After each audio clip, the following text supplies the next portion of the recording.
Can you tell us a bit about the film then, please? Yeah, I mean, The Guest is a thriller about a family who lost their son about a year prior to the film's events, and a stranger shows up on their doorstep, played by Dan Stevens, and kind of insinuates himself in their lives in various complex ways, and and they kind of start researching him and find out that he's got some kind of sinister motivations for his actions. Yeah, and the whole thing's kind of done with a sort of 80s stylization, which is kind of important to the whole kind of feeling of the movie. We wanted to do something that kind of represented the type of films that made us want to get into filmmaking in the first place, and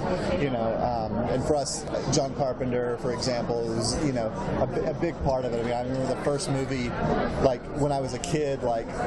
when my mom asked me, I remember she asked me what my favorite film was, and I told her it was Remo Williams' The Adventure Begins, which is a little bit more lost in history at this point, and Big Trouble in Little China, so that's one of those things that it's just it felt like we had to kind of like pay respect to the masters that came before in the genre and do a movie that kind of represented that. I mean, you described it as a mixture between Halloween and the Terminator. How does that work?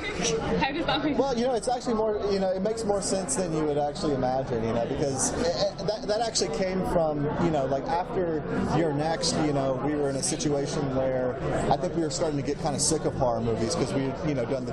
VHS series, A Hard Way to Die, and before that, Simon and I worked separately on different horror projects and stuff, and I think at a certain point we thought maybe we should be doing action, or we should try our hand at something else, and it was really when I read this book, Shock Value, and I had Simon read it afterwards, which is all about kind of like the, how horror was changed in the late 70s and 80s by people like John Carpenter and Dan O'Bannon, and they kind of broke down Halloween in an interesting way, and the main thing that they went across was how horror kind of went into this sort of Lovecraftian faceless terror with Alien and Halloween and all that stuff, and I thought about it, I was like, what is the modern day equivalent of that? Like maybe it is like kind of trying like the inverted version of that, so the sort of like the basis of it was sort of just saying like,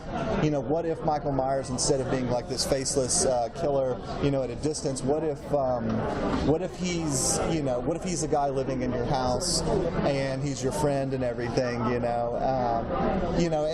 we play with the structure of Halloween in some ways and kind of play off of that in very kind of vague ways, and Terminator's mixed in there, but that's kind of a spoiler, but yeah, I mean, I think the original idea was like this like kind of like slasher with like a like kind of robotic killer, right. but I think once we kind of started integrating that into like more of like a family drama, it started to make a lot more sense, because initially I was just thinking like that Wes Craven movie with the android, Christy Swanson's like an android next door, Deadly Friend, and that movie's maybe not as big an influence on us as like the other films we mentioned, so it was about then kind of grounding that kind of entertainment, because it's a very entertaining concept, but it was about grounding in kind of a reality, so we could like explore it, So basically Simon was like, okay, this is a ridiculous idea that you're pitching me, here's a way that this could actually work. Well, I just remember that movie, Class of 1999, too, with like the substitute teachers that are robots and they have like machine gun arms, and I was like, I don't know how actually to write that. How do you see yourselves developing as filmmakers? I mean, I think our goal right now is, rather than trying to like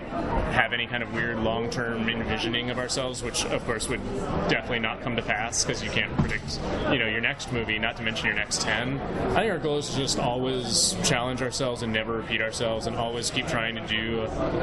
stories that are original in a way that we haven't seen before. And as long as every film we make to us feels better than the one we made before it, we're on the right path. I mean, I would love it, if we ended up making movies that, stand the test of time, but that's I think as close as we get to like a long-term goal. I think the trick is to make your short-term goals, the right ones, not just like I'd like to make some money or like be famous or something like that, because those are really ultimately kind of like things that have nothing to do with being happy or successful or creatively talented. And I think it's just all about like the work itself and focusing on that. And I think that's one of the reasons that we initially started working together, and because honestly there weren't that many people that had that kind of ethic. Not to be like immodest, but whatever. Thank you guys.